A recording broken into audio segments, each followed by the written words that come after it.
Probably that was unkind of me. You regret that? Yes, you shouldn't call people names like that. Charlton Heston. The name alone conjures images of epic heroes and Hollywood titans. He was Moses parting the Red Sea, Ben-Hur racing his chariot to victory, and the face of cinematic strength for a generation. On screen, he was the consummate professional, a pillar of integrity. But behind the larger-than-life performances was a man with an iron will and famously high standards. And he wasn't afraid to document it. While Heston never published some official list, he was a meticulous diary keeper.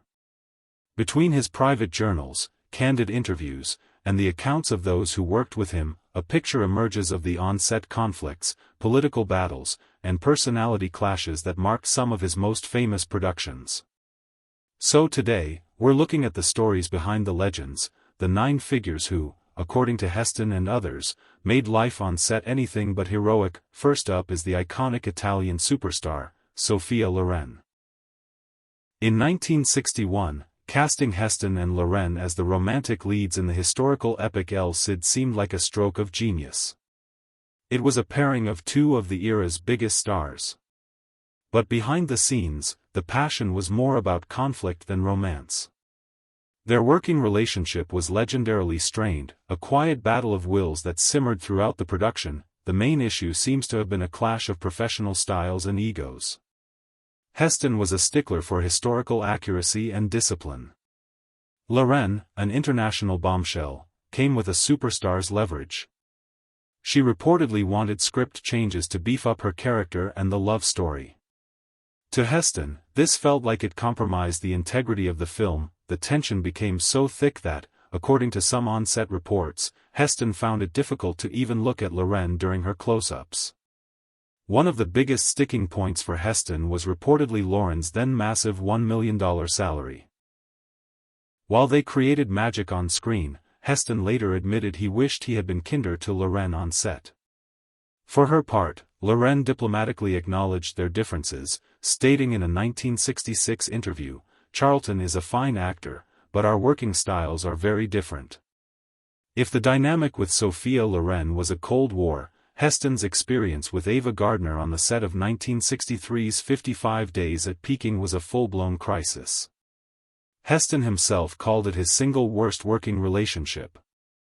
The production was a mess from the start, with an unfinished script, but Heston's biggest problem was his notoriously unpredictable co-star. Ava Gardner was a Hollywood legend, but by this point, her on-set behavior was infamous. Heston, who documented everything in his journals, noted multiple instances of her unprofessionalism. He wrote about her showing up on set hours late, sometimes smelling of gin, and struggling to remember her lines. This wasn't just a clash of personalities. It was actively derailing a multi-million-dollar movie. Heston, ever the professional, was furious. He had initially pushed for another actress for the role and found his worst fears coming true. At one point, Gardner's difficulty with her lines became so bad that Heston suggested simply giving her dialogue to another actor in the scene to keep things moving. The experience on 55 Days at Peking cemented Gardner as one of Heston's most difficult co-stars, a classic conflict between a disciplined craftsman and a star who played by her own rules. Not all of Heston's challenging relationships were with his female co-stars. His conflict with the celebrated British actor Rex Harrison was a clash of 2 powerful male egos that mirrored their on-screen roles.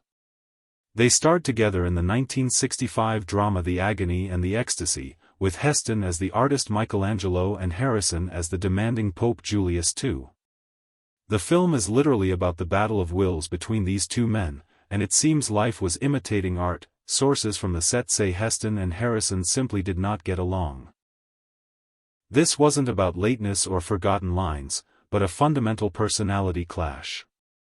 They were 2 titans of their respective acting traditions, Heston, the face of American cinematic power, and Harrison, the epitome of British stagecraft, locked in a professional struggle.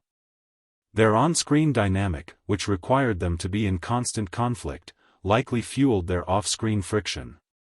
The animosity was so lasting that when they were cast in another film together 12 years later, Harrison reportedly avoided Heston completely. We're just getting started, pulling back the curtain on the very real drama behind some of Hollywood's greatest films. If you're enjoying this look into Hollywood history, do us a favor and hit that subscribe button and ring the bell so you don't miss what's coming next. Now, back to the list. This one is a little different because it marked the end of a friendship. In the 1950s and 60s, Charlton Heston and Paul Newman were friends, both Democrats and activists in the civil rights movement. But as America's political landscape shifted, so did their relationship, eventually cooling into a public disagreement. The split was ideological. Heston began moving to the political right, while Newman remained a staunch liberal. Their opposing views came to a head in a 1982 televised debate over President Ronald Reagan's proposed Star Wars defense program. The two acting legends agreed to go head-to-head on the ABC program The Last Word. The debate was a tense affair, and it solidified their estrangement. While there's no evidence of a nasty, personal feud, the friendship was a casualty of their deeply held, and opposing, political convictions. Their story is a powerful example of how politics could divide even the biggest stars in Hollywood. Perhaps Heston's most public and politically charged conflict was with Ed Asner. This wasn't an on-set battle, but a fierce ideological war fought over the soul of the Screen Actors Guild, SAG. The fight kicked off in the early 1980s when Asner, the star of Lou Grant, became president of SAG, a position Heston had held years earlier. The two men were political polar opposites. Asner was an outspoken liberal activist, while Heston had become a prominent conservative voice. Heston heavily criticized Asner for, in his view, using the SAG presidency to promote his personal politics, especially his support for rebels in El Salvador. Heston argued this was damaging the union. The feud got personal and public, with Asner reportedly calling Heston a Reagan stooge.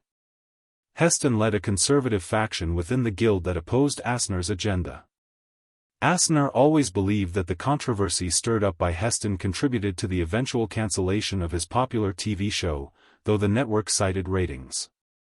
Their clash was a perfect snapshot of the larger culture wars brewing in America, played out by two of Hollywood's most famous faces. This conflict is unique, as it was with a writer, not an actor, and it centered on one of Heston's most iconic films, Ben-Hur. The man who sparked Heston's fury was the sharp, witty, and openly gay author Gore Vidal, who claimed he secretly wrote a homoerotic subtext into the screenplay. The whole thing exploded decades after the film's release, when Vidal claimed in the 1995 documentary The Celluloid Closet that the only way to explain the intense hatred between Ben-Hur and his rival Messala was a spurned romance. According to Vidal, he and director William Wyler agreed on this interpretation, and they told actor Stephen Boyd to play Messala as a jilted lover. The punchline? They deliberately kept Heston out of the loop, with Wyler allegedly saying, "Don't tell Chuck, he'll fall apart." When Heston found out, he was, in his own words, irritated as hell. He publicly denied it, writing a letter to the Los Angeles Times stating that Vidal's contribution to the script was minimal and that the claim was an insult to the director. Vidal, loving the fight, fired back with a taunting letter of his own. Heston denied the story to his grave, but the controversy has become a legendary part of Ben-Hur's legacy. The feud between Charlton Heston and Vanessa Redgrave was less a personal battle and more a clash of artistic philosophy. The two legendary actors starred together in a 1975 Los Angeles stage production of Macbeth. While there was no public drama, Heston's private diaries reveal his frustration with Redgrave's acting method. Heston was a pragmatic, disciplined actor. Redgrave, from a storied acting dynasty, was known for a more methodical and rigid approach. According to Heston's diaries, he found Redgrave to be a balking kind of performer, because she was very reluctant to deviate from the published text. For Heston, who believed in finding new interpretations during rehearsal, this inflexibility was creatively stifling. It's important to know that Heston's frustration seems purely professional. He never called her difficult and, on other occasions, called Vanessa Redgrave one of the greatest living actresses. This wasn't about hate, it was about two brilliant artists with immense respect for each other whose creative processes were simply incompatible. Sometimes, a conflict is entirely one-sided. Actor Frank Langella's inclusion here comes from his own sharp-witted and very public memories of working with Charlton Heston. His account doesn't paint Heston as a monster, but as a man so consumed by his own epic persona that he became, in Langella's opinion, unrelatable and totally humorless. In his 2012 memoir, Dropped Names, Langella described Heston as a man who took himself incredibly seriously, someone who would hold court on set but showed little interest in others. Langella wrote that Heston was humorless as a CAT scan, and that being around him was like being with a man who had appointed himself the forever numero uno on the call sheet of life.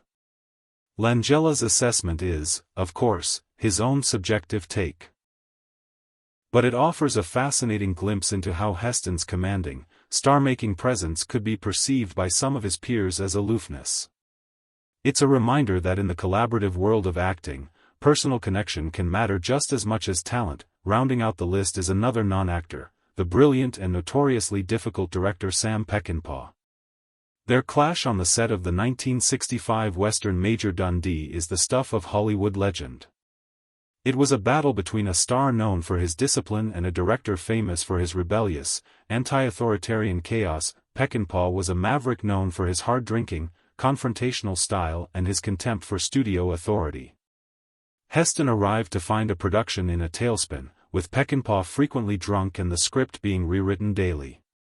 For Heston, who had even deferred his own salary to get the film made, this was infuriating. The tension famously boiled over in a legendary confrontation. As the story goes, after Peckinpah drunkenly charged at him on horseback, Heston drew his cavalry saber and warned the director to back down. Peckinpah, stunned, did just that.